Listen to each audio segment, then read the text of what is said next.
Welcome to this episode of Let's Chat. I'm your host, Chris Revel, coming from the Cat Cave in Warwick, Rhode Island. This was a really special episode for me, because neither of these people actually register in my head as guest. It was like an excuse to just basically be like, I like both of these people. They need to know each other. They should be friends. Let's do a podcast. It just happens that Pat was coming on to promote his new book, Space Trippin 2, the sci-fi comedy, which you can pre-order. And so when Pat and I were talking about doing an episode, since Pat's been on a couple times, I was like, oh my God, you've got to meet Nate Peavy. Nate is a podcast booking agent with Interview Connections. We're huge fans of Interview Connections. We've got CEO Jessica Rode and co-owner Margie Feldhahn have both been on the show and have become friends in real life, so that's really great. Nate has been working there for a minute now, but so Nate, our story actually goes back. We met doing this podcast. So my old co-host, when I started this podcast back in 2013, brought Nate over my old apartment to be a guest on our podcast, and flash forward to 2021, and now I still have a podcast, and Nate and I have become really good friends over these last 8 years. So Nate is somebody I know in real life. I'm recording this on Sunday, October 24th, the intro. I hung out with Nate and Julia yesterday at the park, at the park by in the Armory, playing with Felicity. So, Nate's a real life friend, and one of the most cool things about doing this podcast is all the incredible relationships you get to build, both in your own community and people from all over the world, which has been really great. So Nate's just over these last 8 years, when Nate and I met, we were both working at different Starbucks in Providence. And now flash forward 8 years later, we both have careers within the podcast industry, which is fucking insane. And no longer working at Starbucks. I remember I met Nate before. You knew Nate before he met his lovely, wonderful girlfriend, Julia. Shout out, Julia, if you ever hear this, who I saw yesterday. And, a lot of different life stages we've kind of gone through and have remained really good friends. Nate's been on the show a ton, especially in those early days. One of my first early big guests we had was Matt Koff, who's a writer from The Daily Show. Nate and I had gone to see him do stand-up at the Writers of The Daily Show tour, and then we ended up connecting and doing an interview. I was like, Nate, you got to guest host. So if you dig back in the archives, you can find Nate on here a ton. And I'm really happy to have Nate come back on again. We'll have to do a proper episode with Nate in the future. And, and then Pat, I met last year through Ash Blodgett, our mutual friend. Never met Nate. I've never met Pat in real life. We are just like internet friends, I guess you'd call us, but like more than internet friends. And we've talked online a lot. We've done each other's podcast, and we've talked on the phone. Yeah, he's kind of become a bit of like a career sounding board mentor. Like whenever I have questions or need advice, or just like sometimes I get stuck in my creative rut, like Pat's one of my go-to inner circle people I call to be like, hey, what's my next move? What should I do? I just, so it's really special. So to me, this is such a cool opportunity to take two people. I just love these guys. I really do. And just get to take these two people. I'm such a sucker for my friends becoming friends. So I was so happy to connect these two. Please, in the show notes, we'll put all this stuff, but check out Pat's new book that you can pre-order, Space Trippin 2, the sci-fi comedy. Pat's also the writer of a short film called Joining Call, which we'll talk about, which he wrote, that Ash Blodgett had directed. That really spoke to me, especially during the quarantine. Pat's just a super talented dude. You can see him streaming on Geekly Inc. More importantly, you could probably more likely he's probably talking to me on the phone about the 90s Bulls or something less important. So this was just such a special episode for me. I'm really glad we got to do this. So a little bit of housekeeping before we start. Actually, if you want to check out Pat's podcast, he is one of the co-hosts of with Ash, is Let's Rewatch, which I absolutely love. I know that I was able to connect him with Taylor Morden, one of our past guests, and they did, I think they watched Clerks. I got to cover Air Force One, which is a movie I completely forgot I loved. So that was a really fun episode to do. You can find us on @Let's Chat Podcast on Twitter, Facebook, and Instagram, letschatpodcast.net for all that stuff. If you're going to be at the Rhode Island Comic-Con coming November 6th, 7th, and 8th, I will be there. And also Vern from Cinema Recall is flying from Minneapolis to come out. So, oh my God, I get to see Vern in real life. Hit us up. We would absolutely love to meet up if you're in the area, let's grab a drink, let's smoke some weed, let's eat some food, let's go to Comic-Con, buddy. Let us know. We'd love to see you there. Also, if you're also interested in joining our Let's Chat Club, our buddy Kurt from Half Hour Bros recently made us a great promo you'll hear at the end. Let us know. We offer a bunch of services. It's great networking. It's not networking, that's a bad word. It's really a great community of independent podcasters where we kind of are similar to a network without the trappings of actually being on a network, and we both get to help each other and support each other. We offer various services that we could do on top of that, including like a one sheet, a spot on our website, all this great stuff. Let us know if that's something you're interested in.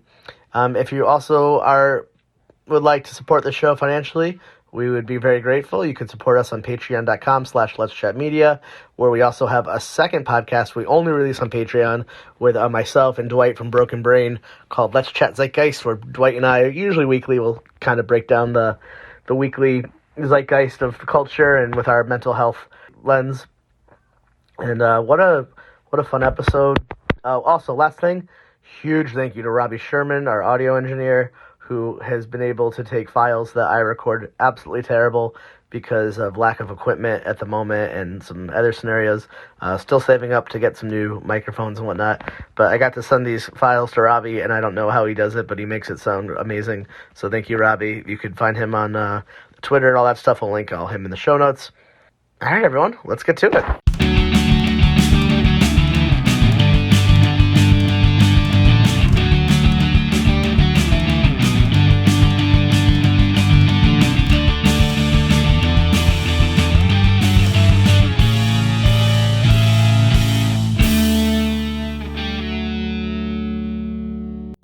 Actually, because we have two people, maybe we should introduce everyone's by voice.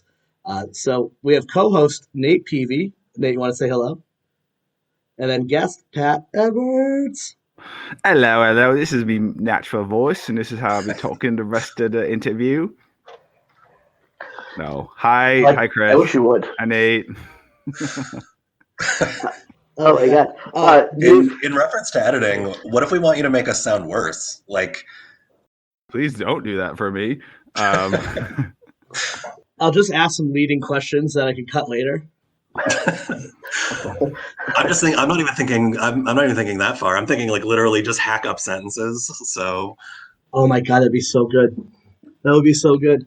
Man, I'm stoked to do this because Pat, have you been out once or twice? I don't remember. I was on. This is technically my third. Yeah, this is my third as like the guest, or my second as like the guest. Yeah, okay. Technically co-hosting with you, but yeah, Ash and I came on to talk about Joining Call, the film, which has still got legs apparently because it was at Gen Con. We're recording this on 9/27/21, and it was at Gen Con. And it's about to be the week of us recording this at the Origins Game Fair Film Festival, which is in Columbus, Ohio. I'm actually going to that. No way. Yeah, and was at the Oregon State Film Festival. It's been in a bunch of some smaller indie group, Twister Alley, Julian Dubuque International Film Festival. It's like, yeah, it's doing all right. And actually, we're low key maybe working on a feature film, Ash and I. So for people who don't know, and I know I've geeked out to you about this more than once, Pat, and Nate, I think I've probably geeked out to you about it once at a bonfire with Julia too. So Joining Call is the short film that you wrote, our friend Ash Blodgett directed, but you did this all during quarantine. Yeah, wrote it, made it, filmed it. It's both set and filmed during July 2020, and what's kind of not funny, it's tragic, is we were like really hustling with production. Like, we got to get this out while it's still relevant, while everyone's still at home. And here we are, like over a year later. Like, that was back when we had hope, right? We like, this thing could be over, but everyone could be back to normal by August or something. And it's like, no. But yeah, it was. I'll just do a less than 30-second recap. Basically, it came about because Ash and I are friends, and we co-host Let's Rewatch together. And we're both, creators. She's a professional director. I'm a professional writer. And she had made an offhand comment about how she had another film she was going to do that summer that basically got shelved because of COVID. And I love challenges as a writer. Of course, don't get me wrong. I write, novels and things from a blank slate, right? I'm just making stuff up, creating a world. But I do other projects, and I really enjoy challenges or like give me parameters I have to work within, because I view that as like a puzzle, right? Where it's you have to create this thing and it has to meet these requirements, but it can't do this. And I, as long as it's to a degree, I enjoy that. I thrive on that. And then I was just thinking, like, what's something that could be shot completely remote through like the whole film is a video call between friends, and would still be engaging and fun to watch for 10 to 15 minutes.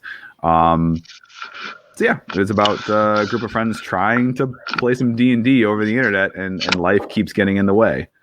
And it's really good. And surprise, packs quite the emotional punch. Oh, and you had some little name actors in there, like who was it? I know, like Iffy Nottaway is in it. Iffy Nottaway is in it. Matt Young, who, if you are a Hello from the Magic Tavern fan, he plays Usador. I'm not going to do his full name. That's only funny to the people that have listened to that show. And then some really talented other folks like Natalie and Tara. They have their own. Natalie and Tara, they're a duo, like a YouTube duo. Natalie and Tara, and Kiri and her spouse Angelique. They're great. And then Brandon and Timmy Morgan. Really great group of folks, and all brought. What I really appreciated is. I wrote the script, but I think pretty much everyone of the cast, all 8 of them, there's at least one thing in the film that they kind of improved, or they that I just loved and fell in love with. And they took what I'd written and they saw what I was going for, and they put kind of like this feels a little more natural coming out of my mouth. I'm like, yeah, go for it. Like, I love that. That's great. So. That's so dope. So one of the reasons I wanted to team you two up is because Nate is a tabletop guy and knows way more about D&D, and I know that's usually also the thing that is whenever we talk, Pat, that's always the thing that goes over my head, but our audience loves. So I was like, oh my god, I could bring someone who actually knows the stuff Pat's talking about outside of the other stuff that you do that I don't always know. But for anyone not knowing, Pat does a lot of things, so it's not like you're kind of all over the place. So it's like. I try to be, yes, but also I'm very selective about the stuff I like devote time to a project. It's got to be something. It's either like a labor of love, or I think it's good career wise, right? Like the 2 things I would say that actually make me income are my novels, which we'll talk about in a second here, and then the D&D writing, because it's for the most part, like freelance, where I'm getting like paid per word and stuff, and get a decent rate. And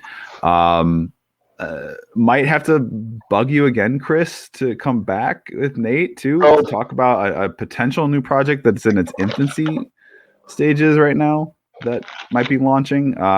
Basically, I'm trying to do something a little different with the whole, because D&D, all that stuff. It's having a real boom moment right now, Nate, as I'm sure you know. It's really, really having a moment. There are so many live stream campaign shows and podcasts and independent content being generated.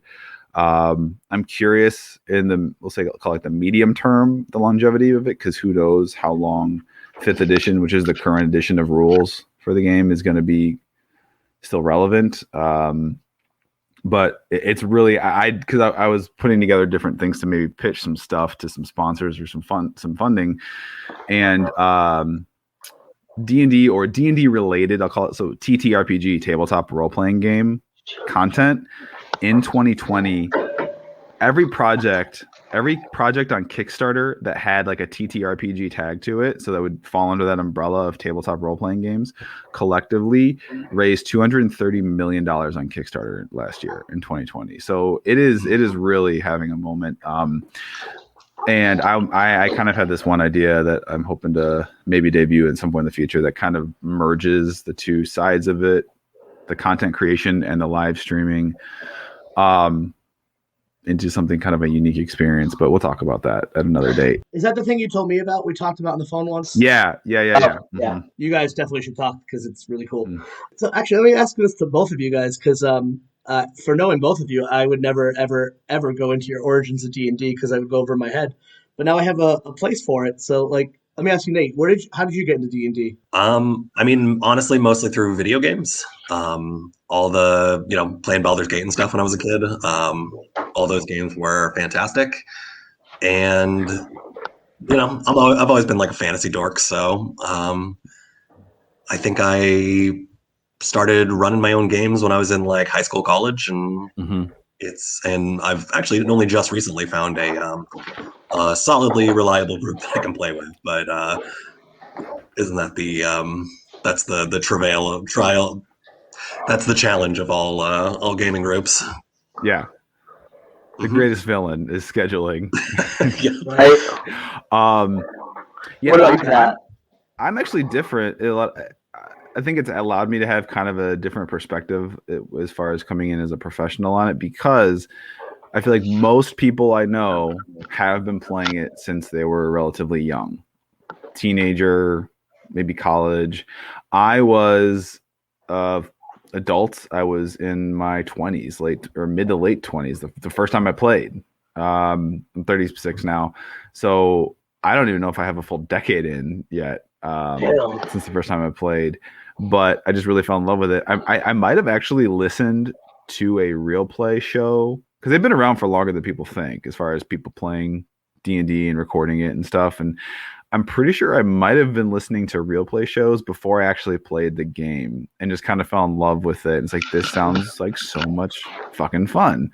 And then really sought out, ways to play that, and also create. And also I create. I can't stop doing projects and creating and stuff. So it was twofold. It was immediately as, A, I want to play this game to play this game, but B is like, I can do this. I want to make this, and I want to make stuff like this. So yeah, the thing that really hooked me about running games in particular is just the fact that, like, I've always, I write. I'm a writer, and just like the different way that stories are told in that space is just so interesting to me. Like, it's a whole different. It's still storytelling, but it's just like I don't even really have the word. It's just oh boy. I do this when I'm on camera. Whenever I'm on the spot, I just like lose my words. Don't look at him. Don't look at him. Look away. I gotta turn my camera off. No, it's just the difference in storytelling medium, the way that like different themes and different stories are told through those game mechanics is just so interesting to me. For sure, yeah. I mean, it's a storytelling mechanism unlike anything else, because you're not just telling a story that you have total control over every little aspect of.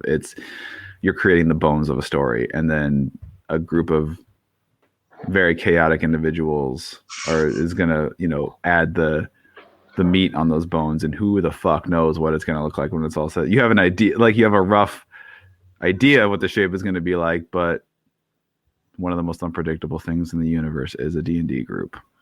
You never know what the players are going to do. So we'll do a whole rundown, I guess, maybe at the end of like all the different stuff. I could do it now, or I could do it at the end. Of like, these are all the things I do. There's got to be something you're interested in, listener. We don't even have to actually talk about any of that stuff. It's just three guys. I always joke with Pat. I'm always like, I call him. Or Ash, I think, and I've said this to each other. We call you like our Vin Diesel friend, because you're like ripped, but you want to play D&D.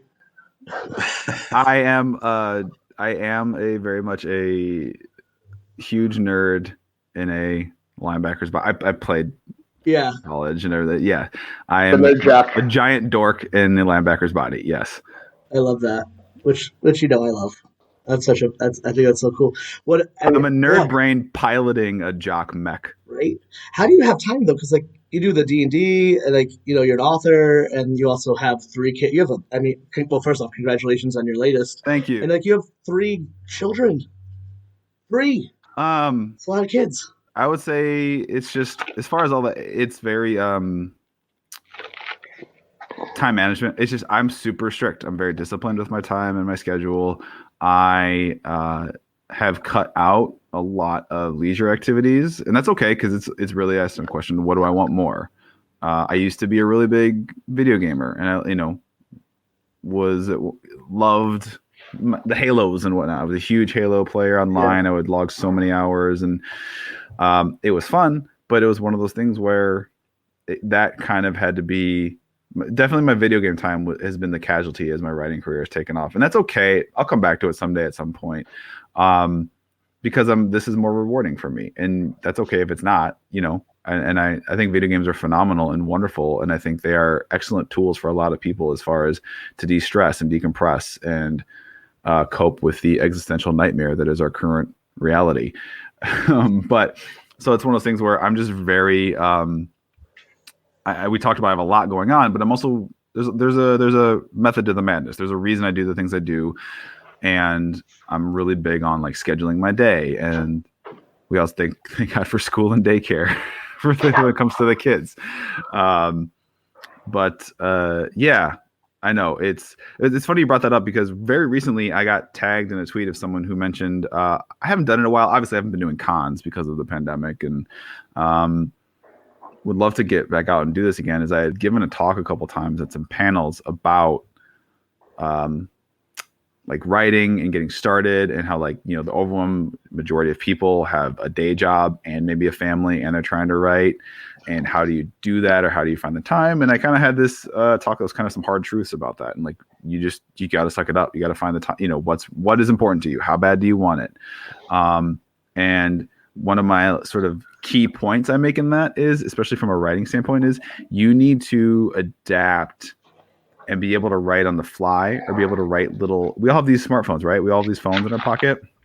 And if the only writing you do takes place when you've got 2 hours by yourself in a room with a computer and some music playing and a cup of tea or coffee, you're never going to get anything done, especially if you have a family, if you have kids, if you have a day job. You need to be able to write one sentence here and there. You need to be able to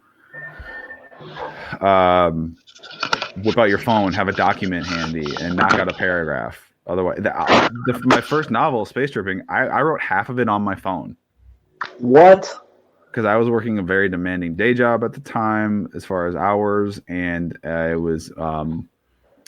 we were expecting our first at that time, and I was like, I don't have those long stretches where I can sit at the computer and really get in the zone. And so it's like, how bad do I want this? And then I would really focus on just write something, and it's easier. I also have this big believer of just write, just shut up and write, get words on the page. It's easier to fix something that's written than it is to write it perfect the first time. So don't worry about it. And I would literally sometimes be like, in all caps, make a note for myself, like, character name says something snarky here. I'm not going to think of exactly what that wording is right now, because I want to get to, but I'll come back. Or I see. And then keep going and going. And then I would just try and be like, I would just try and write like one sentence a day. And it never ends up being just one sentence, right? If you just start and get one sentence, you'll get the next one, and then the next one. Like I said, you can always fix it later. You can always polish it. It's a lot harder to just stare at a blank page and be like, perfect novel, please happen. Just start writing. Just yeah. I mean, it kind of speaks to that old saw of like and everybody has time for the things that are important to them. And I've heard that advice bandied around so much for things like respecting yourself. If somebody constantly flakes on you and says, "Oh, I don't have time for you," it's like, well, no, you do have time for things that are important to you. You just aren't. Yeah. They just aren't making time for you. And it's like, this is the same thing. Yeah. I had a professor in college, and I'm not a writer like you two. I actively hate it, but like I took a creative writing course in college, thinking I was like, maybe I just haven't. I don't know. It was I ended up really liking the course, and I'm glad I did it. But my professor, Leslie Lewis, we would come in, and for the first half hour, we would free write, where like Didn't matter. You just had to have pen or pencil to the paper, and you just wrote for 30 straight minutes without thinking. And you could draw. You could even write fuck, fuck, fuck, fuck, fuck. Like you could just do any. Like she didn't care, even if as long as you had your hand and your pen on the paper moving for 30 straight minutes or type, whatever. And then we would start the class. But it really she was brilliant. She had this whole analogy about it, but it kind of really loosened it up a little bit. But oh, absolutely. That's actually something I do whenever I'm writing physically. If I'm jotting down notes or jotting down ideas and I get some block, just keep the pen moving. Make doodles in the margins. Do whatever you got to do. Really keep moving. Good for you. I hate writing physically, even little notes with my hand. I hate it. I'm not good at my penmanship is atrocious. And it's funny. It's really funny. My penmanship is god fucking awful. My wife's is so good. Her normal writing, and she does it at a good pace too. It's so good. The massive, very large company she works for has used it on their marketing materials because it's an example of notes being taken in a meeting because it looks ridiculous. It's ridiculous. You're a robot. You're not a person. So one thing I think we all have in common, Pat, I'm going to assume this is true, that we all have ladies in our lives that are at least I know for Nate and I are I don't want to insult us, but we're the winners, if you know what I mean. To use a football analogy, we outkicked our coverage. Yes. I think we all kind of paired upwards. Oh yeah, no, I'm all about just hitching my wagon to somebody else's rising star. Because Julia is amazing, and actually during the pandemic too, Nate and Julia were maybe of 4 people we would see during that entire year. We would have bonfires in the oh my god, remember early summer of last year we'd have a bonfire, but we'd all wear a mask outside and be 10 feet apart and have separate stations for stuff. But so how much of that? I die.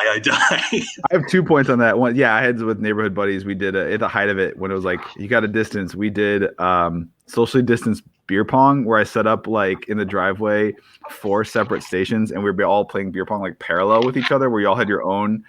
And we would awesome. take turns. We had our own ping pong balls, our own cups, and our own drinks, so nothing was shared. And I'm only throwing at mine. And we would go down the line 1, 2, 3, 4. It would be free for all, first person to clear the cup. Did you invent Battleship beer pong? That would be a great thing. Yeah, let's write that down and let's make $1 million off of that one. But the other thing I want to go back to is about our spouses. Should this be just us 3 dorks gushing about our wife guys, the podcast? I know. I just saw some my old friends from high school. We're all can you believe we're all married? Somebody had sex with us.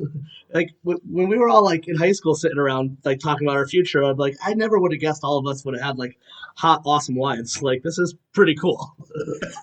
Or girlfriends and partners and stuff, and some people had husbands. But it's nice. So anyone out there in high school who doesn't think it's ever going to happen, I promise it will. I'm in the example. I mean, honestly, if you're a gamer dork out there, like Pat said, D&D's having a big renaissance right now. D&D's cool now. You're allowed to work. Right. There's lots of really cool, really hot people into D&D. Some hot people, dude.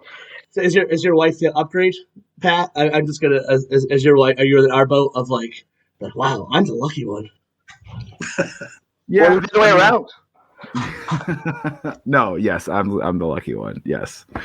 All right, the women aren't listening. Now we can go back to talking for real. Men talk. So, guys, what flavor of Axe body spray do you love the most? Meaning to hack this out. Yeah, if I know I want to commit to it with you guys. Yeah, if I feel like I just have a night where I want to be really disrespectful to women, I just put on some of that good Axe body spray and just cat call all night.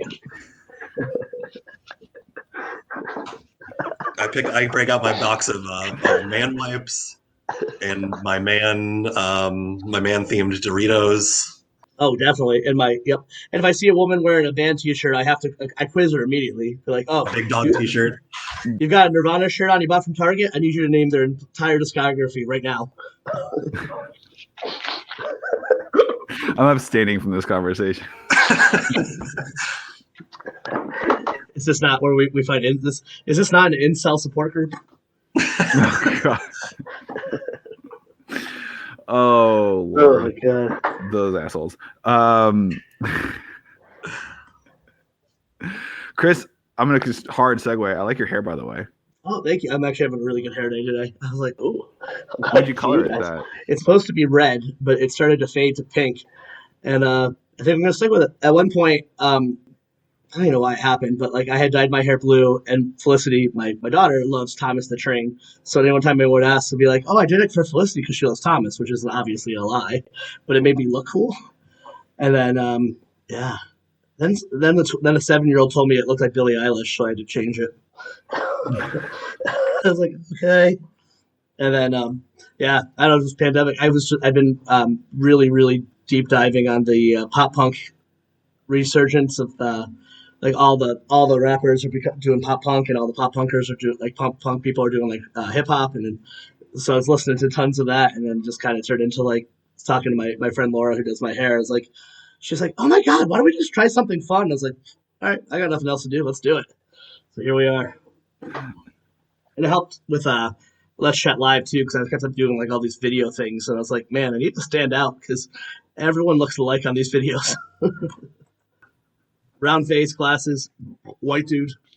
Yeah, I mean, you're talking to a white dude who has a beard and a shaved head. There's Yeah. you've never seen that look before over here, right? Yeah. Yeah, Yeah, I love that.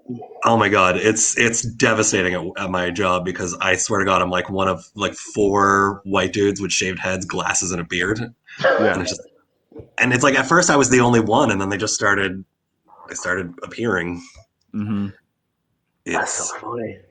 I don't know who's stepping on my style, but So, how was Disney World this last trip? It was good. Land, right? You're in California? Is that Disneyland? Orlando, yeah. Disney World. We went to. Yeah, here, I didn't realize how much of a Disney person you are. Like I remember you telling you, I was like, damn, because at our Let's Chat Club we have a couple of different podcasts who do Disney podcasts. There's the Disney Navigators, which are like they're local, they're really fun, but it's like a cynic's guide towards Disney, and then Defining Disney, where they did like a whole rubric of like about the Disney. So I've been learning a lot about like Disney fandom and Disney nerdom of late. It's a culture, man. It's so cool. I married into it. Oh. Obviously, I liked Disney stuff as a kid, and then I lived for 5 years out in LA when I was really young. So we went to Disneyland a lot. When I was at that magic age of like 3, 4, 5, 6, 7, and I married. Yeah, my wife's family has pretty much that's been like their number one vacation destination their whole lives. Like they go like every year. And then we were dating, and I was invited to go on their family trip when we were, it was obvious we were pretty serious, and I was cynical at first a little bit. We're in your 20s, and you're like, we should be going to like Cancun and like just getting shit faced by the pool. And she's like, just shut up and come. And then I was like, oh, we day drink. That's what we do all day. We walk around Epcot and just day drink all day. I'm like, yeah, okay, I can get down with this. And then you indulge in some little bit of nostalgia here and there. It's a lot of fun, and it's a whole new experience now with kids. But for anyone who's cynical about it, if you like good food and good cocktails, Disney World is awesome. It is. They have really leaned into that. Ooh. And put a lot of money and effort into having a ton of really great dining experiences and food, like just different food and drink experiences. And Magic Kingdom's the only park where there's a few restaurants you can, but you have to be like inside sitting down. But Magic Kingdom's the only park where you can't really drink walking around. But Epcot, Animal Kingdom, Hollywood Studios, you can. I never knew that. Yeah. But it's just fun, and now with the kids, it's great to see. Our older two are of that age where they can really they like the characters, they know the characters, they're excited to go on the rides and things. It's just they're getting big enough where they can go on some of the faster rides and bigger rides. It's a lot of fun. As far as going now during everything going on in the world, it was okay. I'll say, we talked to our pediatricians. I've got about what was going on and the precautions we were going to take, and our girls, our toddlers, they were really well behaved. They were good about wearing their masks. Honestly, at Disney World, they do a pretty good job. They're doing a good job about spacing people. Like I never really, I feel more at risk going into my local Target than I did down there. Yeah, that's what I've heard. They're super strict about masks at all indoor. There's signs everywhere. They do not hesitate, the staff, to check people if they don't have it on or even on properly. Like so many times, like, sir, pull your mask. Not to me, but like, sir, because I'm a fucking grown up and I know how to wear a goddamn mask. Like, it's been, how long has this fucking thing been? It kills me when I see people with their noses hanging out. Like, how are you still doing this? I don't even. But like, they were quick to check people. Like, no, please pull your mask up or please put it on if someone just kind of walks in and doesn't have it on. And it was more, the only thing that was kind of nerve wracking was like the flying, right? Like, because that you basically get who you get, who's around you, and it's like, please be. And I was lit the whole flight. I'm like, my head's on a swivel, like looking around to see if anyone's got their mask down. I'm like, I'm gonna fucking say something. How dare you? Don't you? We had like at night, we had those KN95 masks for the flights and stuff. My wife's already like talking about doing the next one. I'm like, yeah, you can take the girls if you want, or your sister can go with you, or I just don't want to take. I'm not chomping at the bit take the baby on another trip again, just because I was like, all right, we got lucky this time. He was really well behaved. We got lucky this time. Everything went really well. Everyone had really good mask etiquette, like on the plane around us. We had these like air purifiers, but yeah, it was a fine trip. It was fun. Definitely needed to get that out of the system, right? Because it'd been just so long. What was Star Wars Galaxy like? Oh, phenomenal! I had done that before. I had done it. The last time we had gone just happened to be September of 2019, and we just happened to be there the week after it opened. So I got that whole experience. Wow. I had a fun. I think I documented on Twitter at the point. I had gotten up really early one morning, and I was like, I just need to go and like knock out everything, and then we can come back with the kids. But who knows how long the lines are going to be? So I got up super early and got to the park at like 6 a.m. by myself, and they opened it at 6:30, and you'd be surprised how many people, maybe you wouldn't, were already there. Like, but it was cool. Everything was dark and lit up. That whole area is awesome, and they do a really good job. They've basically built it where you don't see any other parts of the park while you're in there. Like, you can't see any other rides or anything like that. It's like you're in this canyon, so you can't see anything. You're in the Black Spire Outpost on Batu. That's where you are, and all the people are in costume, and in the stores things don't cost money; they cost credits. I got accosted by a stormtrooper for filming with my data pad. That must have been pretty cool. Double sanitation duty. That's so crazy. I can't. I mean, I haven't been there since I was in 3rd grade, but I'm excited for when I go there. It's going to be quite surreal. How's the Let's Rewatch treating y'all? And we did that episode of oh my god, it was Get Off My Plane. Oh, Air Force One. Yeah. And I forgot how much I actually love that movie. It was super fun. That movie is absolutely bonkers. The scene where the terrorist shoots a missile at Air Force One, and then he does like the bodyguard dive in front of it with his jet. It literally killed me, and I'm actually a dead ghost on the camera with you guys. No, the movie was great. It's like the entire section of my recording is just going to be blank because I'm an actual ghost. Oh my god, that'd be so cool. Everyone's great on Let's Rewatch. I'm going to see Brett in person in the meet space this week. He's coming to Origins with me. He's coming in. He's flying in. Oh my god, that'll be fun. Have you met in person before him, right? Okay. Yes. Oh yeah, they have their little baby as well. New parents. They are, yeah. Little Bebo, as they call him. But he's really cute. He's like a blonde Brett. It's weird, like blonde Brett clone. That's so funny. No, they're great. So yeah, if you're listening and you don't know, Let's Rewatch is a podcast I do with 3 other truly delightful, wonderful human beings: Ash, Sam, and Brett. They're all professionals who have worked in the film industry, and then me. I don't know why I'm there, but I'm the writer. Ash, as we've established, is a professional director. Brett is a professional editor, video editor, and Sam is a professional in the animation. She has worked for DreamWorks and Netflix before in the past. Way to bend the lead, Sam. She's taking a break from right now, but she's awesome, and they're all just. I feel so very fortunate on a daily basis that our paths crossed because they've known each other forever. And then so I'm kind of the I've been on the show now for a couple of years, but of that group, I'm the new guy still because they've been together forever, the three of them. But in case you're like another movie podcast, like, well, our format's a little different. So just hear me out here. Let me do my pitch. Basically, it's we take movies that we loved in our youth and see if they're still any good. But it's not just we've watched the movie, we come to talk about it. The show is split up into two halves. The first half of the show, we have not watched the movie yet. So we recorded a little discussion about the movie, having not seen it. We've either never seen it or it's been a while since we've seen it, the people that have seen it. And we talk about some trivia. We look stuff up on IMDb, like who's in this, who directed it, box office, how to do, and all that stuff. And then we do some like predictions, right? Like half joking, half serious. Like this movie's gonna suck or it's gonna rule. We're just and then we pause the recording of the show and we all go watch it right then and there.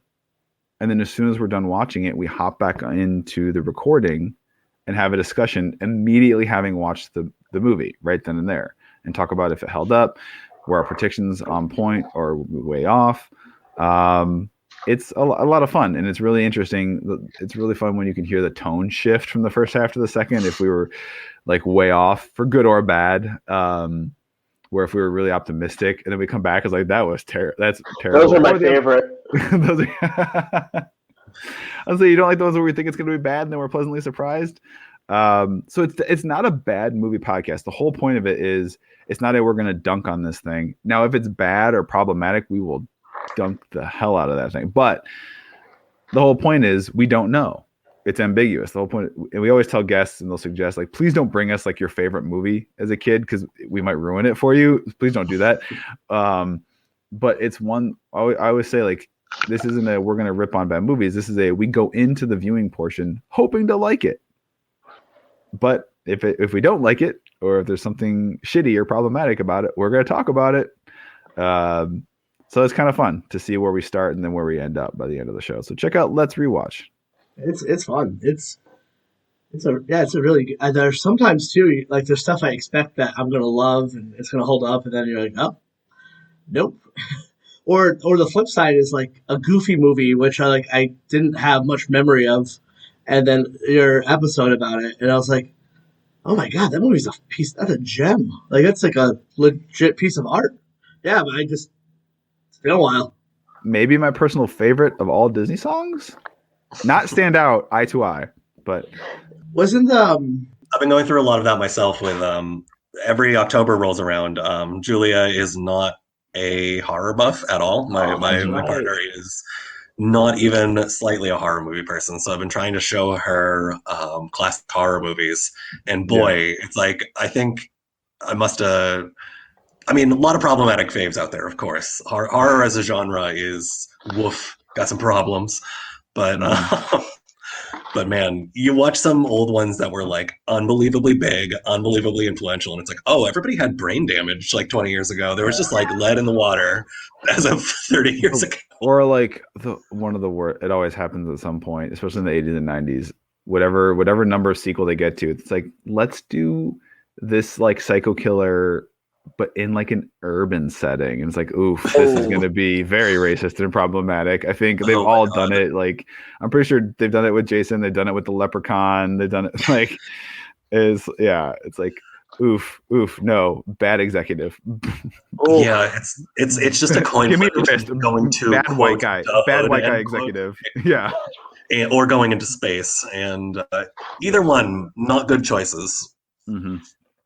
Yeah. No, bad rich white guy. No, stop it. What did Julia like? What is Julia like that you showed her? Let's see. Nightmare on Elm Street was a winner. Mm-hmm. Definitely, a little bit of a problematic fave, but not too bad as far as these things go. A little blatant with some of its weirdness, but Alien was a good one. Although, not a huge body horror fan, so the gore is a little tough. It's just the one thing. That movie is also a masterpiece. The first. Oh yeah, it's incredible. I don't think there's a single thing wrong with that movie. No, I would say it's one of few perfect movies. Like there's nothing you could say, oh, we could do this. I think every scene is exactly what it needs to be in that movie. Yeah, 100%. It's just like it's so tight. It's so scary. Even the gory parts are like they're so sparing, and when they happen, it's like so shocking and just an amazing movie. But speaking of aliens, right? Am I right, Chris? Am I right? Let's see something else we talk about. I was like, oh, sure. I never seen that one. That's right. What tabletop are you guys playing right now? Well, I'm on just fifth edition D&D. So again, one of my other when you have time. No. I mean, I do have one that I play. I play in a regular live stream game, and it is actually we have a nice little intimate audience because we want to do something different again.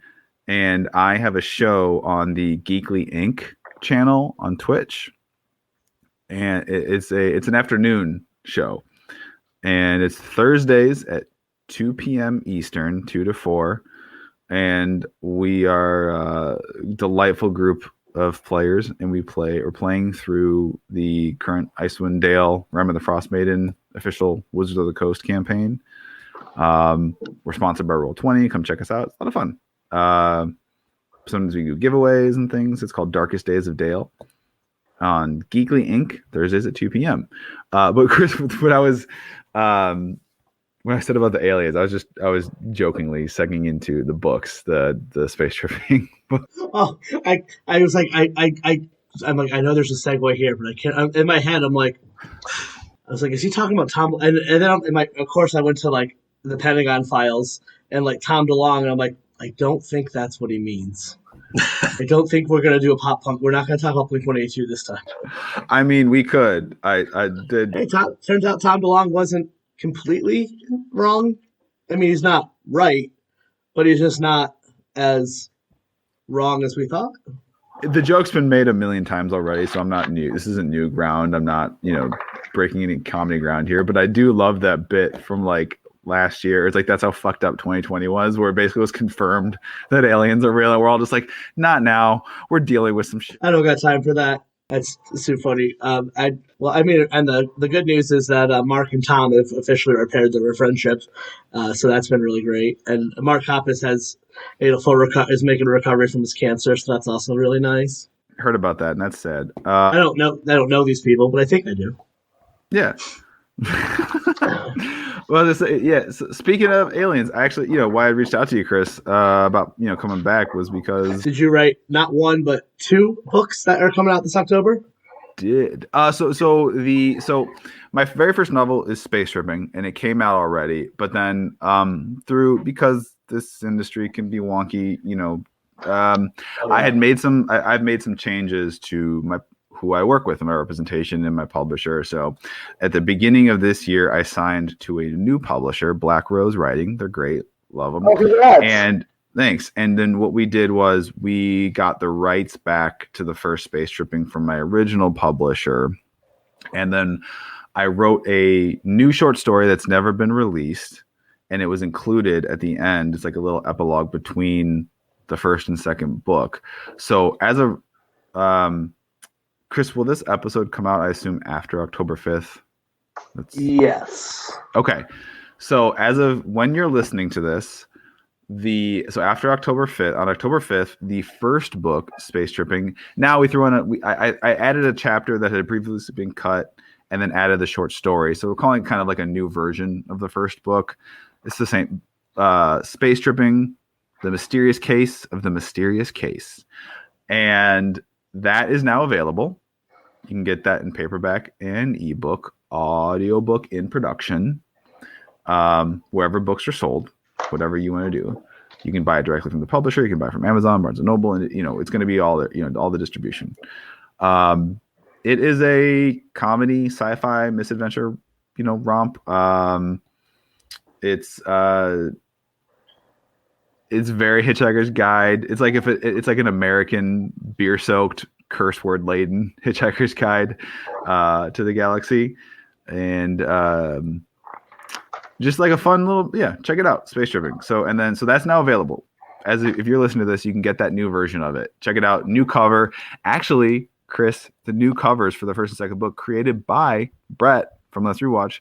They're gorgeous. I'm in love with them. Wow. Check that out. If you go to my Twitter at the Pat Edwards or my website, thepatedwards.com, I'm consistent. There'll be a link. Would love your support. You can check out the book, buy it, read it, leave a review. I'll love you forever.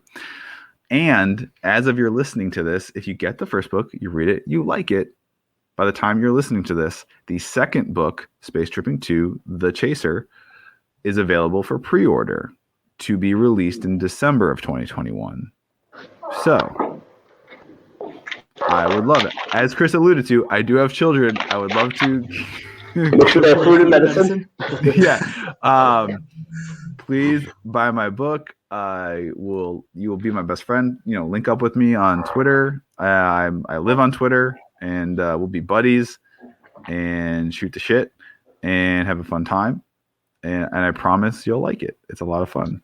It's just fun. It's a fun, Do you want to hear about You want to hear about aliens like getting drunk and cursing a lot and just getting into little misadventures across the galaxy? I do. Come on, I very much do. Yeah. What was that process like? I remember talking. I remember like a lot of people, 2020 just put a wrench in everyone's works. So I know we've talked extensively off mic about like various opportunities and career parts for us and stuff. So what was that? What was that? I'm glad that you landed in a good place. I'm so happy to hear that ended nice. But what was that experience of that? Like, I remember we talked at one point. There was a little up in the air of like, oh shit, what do I do next? Yeah. So there was actually another speed bump along the way. So I was with this first publisher, and then for reasons I'm not going to get into, I basically was looking for something else. I had actually connected with another publisher at a con, and they're small, but they were local to me. They're small indie, and I kind of liked their vibe, and the people that ran it were like, look, we're small, we're new, we're trying to build like a little stable of authors who we believe in and we can build something around, but we're the real deal. Like, you just give us the book, we do marketing, all that stuff. I said, great. You believe me, I believe in you. I'm all for it. Like, I'd rather, honestly, I'd rather with some partner with like a smaller organization that like believes in me than with like a massive organization where they don't give a shit. Right. Unfortunately, their business model, they're great people. Excellent. Nothing, unfortunately their business model relied heavily on con revenue because they would get a booth at like every con, like every week, like every weekend they would get like, they would have a booth at major cons for their authors and get their authors set up. And that was a ton of their revenue. And so 2020 basically killed their business model and they kind of had to suspend operations. The owner was very gracious and said, look, I'd love to work with you in the future. I'm releasing you from your contract if you find a new home, because I don't want to hold you back. Aww. I'm going to reach out to you again at some point. It was very nice of them. Yes. And in the meantime, I want to shout out a good friend and writer of mine who's we've become good friends over the last couple of months.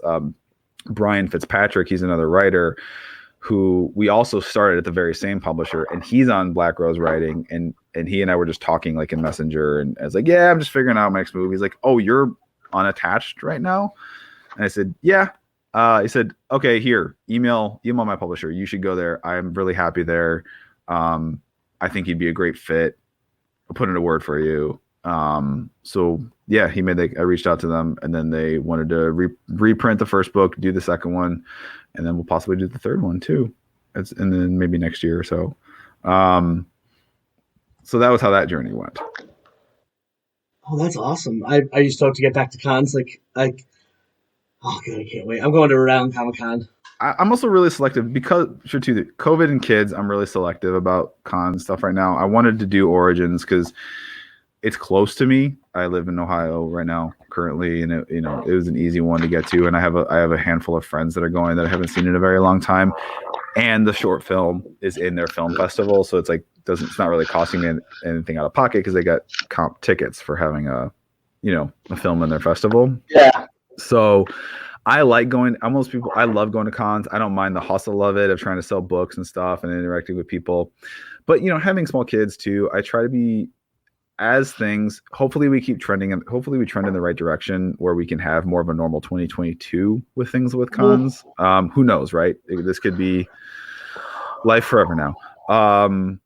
That being said, I try to be not, while my kids are so young, I try to be present and be very active in their lives and not, fuck off every weekend, because that's just not cool.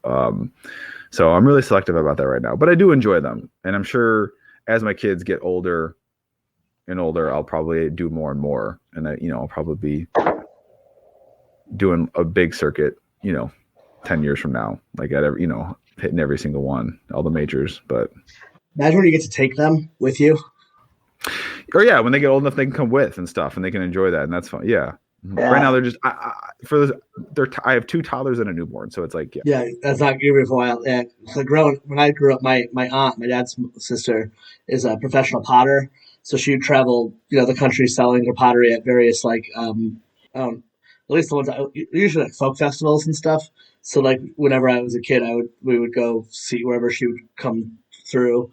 And it was a fun day. I'm pretty sure she just used me as a pawn to sell her art for her when I was there. But it was fun because then I would be like a kid, and it'd be like this huge festival. And because I was technically a vendor, you get to go behind the scenes and do all that stuff. And of course, none of these were people that mattered to me at that age because I didn't know who Pete Seeger or any of these people were. But it was still really fun looking back. I'm like, and it was really special. Yeah. Oh, totally. I mean. In the before times, before COVID, I'd be at like a con if it was like a local one, and then my wife would come by with our daughters, and before our son was born, and have them in little space themed dresses. Oh my God. I'm like, visiting daddy, and then people are like, I'd be like, yeah, you want to buy a book? Like, I know. Yeah, I spend way too much money at Comic-Con every year. Artist Alley. God damn it. Oh yeah, I can't go anymore. Like it's a personal. I have to put limitations on myself. It's like I go to Artist Alley and I'm like, oh, I buy money. I get the celebrity signings, and I'm that's there for people who enjoy that. It's just not the thing I like as much. I just love the Artist Alley and like the toys and all that stuff and the panels. They're so much fun. But yeah, I'm going this year.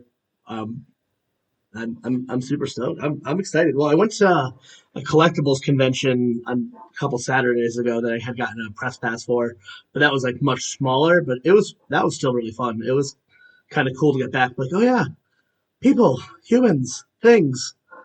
I love this.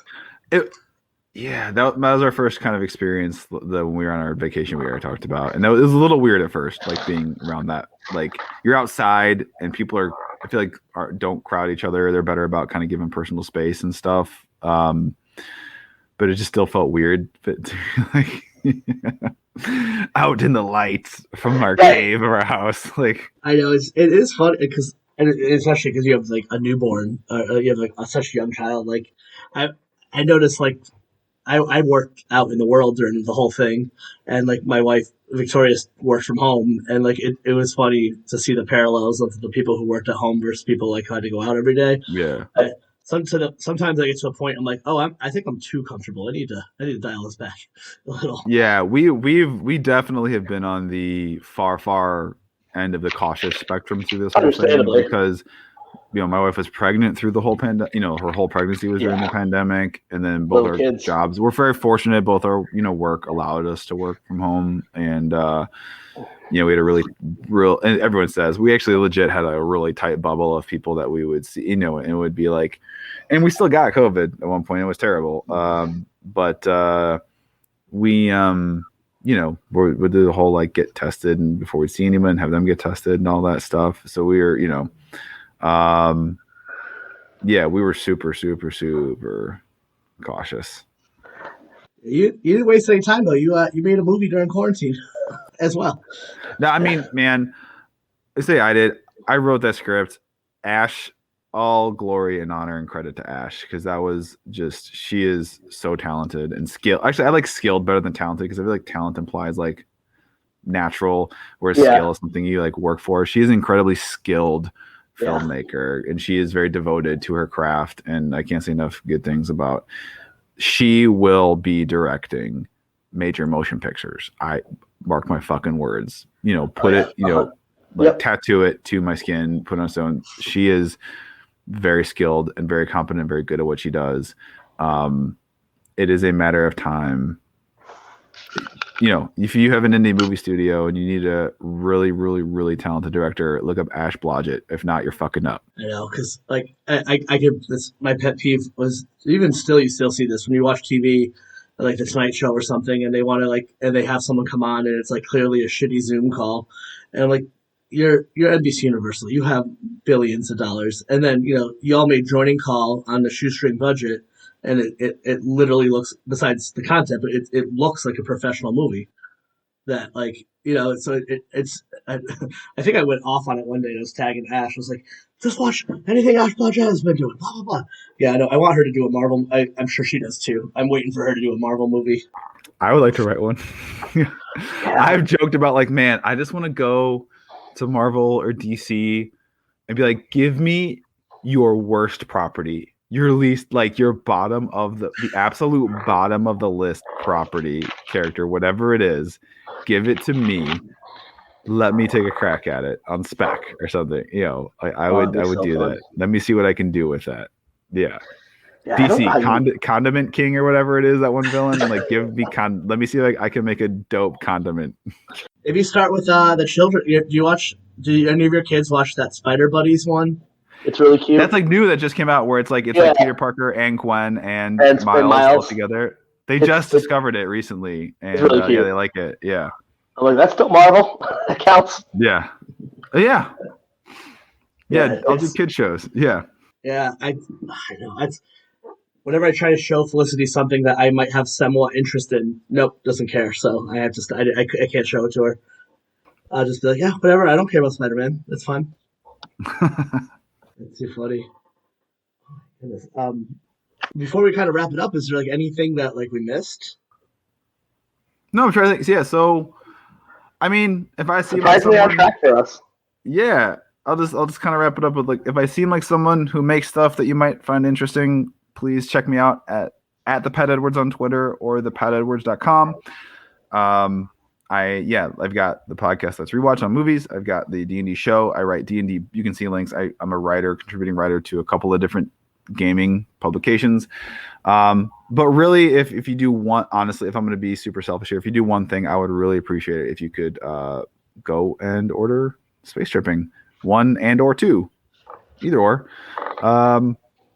It's something I've really poured a lot of time and effort into. I'm deep into 3 and getting real emotional because I don't know if I'm going to write more after the third one. We'll see how things go, but opportunities and where I want the career to go after that. But would really love and appreciate your support. I think you should make it a threat that you're not going to write another one unless people pre-order. Yeah. Lobby, unless Netflix adapts them, I won't make any more. So everyone tweet at Netflix, make a Space Tripping series. That's how shows get made, right? I mean, honestly, probably if enough people. Yeah, to this point in the game, I'm like, as I said, I'm like, I have no idea. I don't know how you make TV shows. Years ago, the internet bullied a studio into changing the Sonic movie, and it worked. Yeah, so yeah, can you all bully a streaming service into adapting? Crackle? Yeah. I'll do that. Sure. Is CISO still real a thing? Though, that's something we can get. That's something we can dig into. The Mario movie coming out that everyone's freaking out. Oh yeah, please bully that over. Yeah. Oh my god. Are you on board? No. With the lead not cast. Really. I mean, the main cast. No, absolutely not. Why is Chris Pratt Mario? The wildest That's one. That's a great question, Chris. Anya Taylor-Joy. Or Anya Joy Taylor as Princess Peach is, my brain melted when I saw that. She's like one of the hottest actresses in Hollywood right now. She's so in demand. It's she's such a big deal right now. And just seeing her flagged on a Super Mario Brothers movie. I mean, I like Jack Black as Bowser. Yeah. That's probably okay. It feels like casting decisions done by like Game Facts era 2011, just completely bananas. Yeah, I remember seeing. I was so confused. I was like, "Oh God!" Did you all see that Mario movie from the late '80s, early '90s with John Leguizamo? We've done it on the show, Super Mario Bros. Oh yeah, the worst. Bob Hoskins and John Leguizamo. So weird. I had nightmares of that movie for years. Not great, but it's like great, but So- not great. It's like bad, but good, but it's bad. It's bad. It made no It's good, sense. bad. It's good, bad. Just It's bad, good. unbelievably talented actor Bob Hoskins, drunk off his ass, and They actually doing were his best. drunk a lot during the filming of that movie. It's true. Someone broke their hand or something. When they're like, they don't Oh, have that's John- right. But yeah, That's we right. do. Go look up if you're interested. Let's rewatch the Super Mario. Let's go. Who was your guest on that one? I have to go back and listen to that. If memory serves, top of my that whole head, I'll movie find out. is uploaded in its entirety on YouTube right now, and I don't think they're taking that down. Yeah, they probably don't care. They're like, whatever. No one's buying this piece of crap. That was God. Oh, damn, that Christina was Ladd, she's great. She does book reviews for Geekly Inc. Oh, that's so cool. Oh, awesome. Nate, do you have any pluggables? I know you're not really a social media guy. Probably the Super Mario Brothers movie on YouTube. I think. You go watch that. Yeah. I don't know. I mean, I've got like upcoming stuff in the works, but it's not going to be released in the next couple weeks or month or so. So, just I want to plug going for walks outside, drinking plenty of water. Not getting vaccinated. Don't wear your mask. Be a sheeple. Yeah, absolutely. Eat the horse paste. Yeah, don't be a sheeple, everyone. Yeah, don't be a sheep. Just eat. Don't take. Horse sheep. Don't take any of your vaccines ever. Who needs life-saving I mean, I've put a lot of money on bringing rubella back, so I think everybody should contract rubella and don't get vaccinated for it. I love that. That is perfect. Awesome. Thank you guys so much for doing this. Yeah. Well, Nate, when you have that other stuff to plug, let us know. We'll have you do a proper return because I don't think you've been on since it's been a gap since you've been on the show. It's been, I think, as we discussed, I think I was on episode 13, and then A couple somewhere down there, but I took a sabbatical, and Yeah. here I am. wow, God, time goes by so fast. Awesome. Thanks so much. This show is a proud member of the Let's Chat Club. Learn more about how we're helping podcasts to build conversation, connection, and community at letschatpodcast.net. Why, hello there, podcast friend. I'm Ash Blodgett, co-host of the podcast Let's Rewatch. Together with my co-host and Red Opera D&D campaign writer Pat Edwards, we made a short film in quarantine called Joining Call. And it's finally coming out. The film is the story of a group of people trying to get together to play D&D via a video chat. But all the usual quarantine issues get in the way, such as kids, Daddy, is this Game of Thrones? Bobby, what are you doing? Daddy, No, put me come on, down, it's put me bedtime. down. poor internet connections, Thou must cast ye techno devils from thine magic picture box. couples at each other's throats, I want to blow some ogres up with a fireball. Why is your first instinct to always kill things? and more. Zoe, stop drinking. Oh, that reminds me. I haven't had the boss yet. The film basically takes a snapshot of what life is like right now through the lens of nerds. So join us on our quest November 20th over on my YouTube channel Laughstash TV for the film's premiere. You can get there by going to youtube.com/laughstashtv. And that's stash as in STASH. Till then, I'll just be over here practicing my nat 20s. Ooh, critical hit.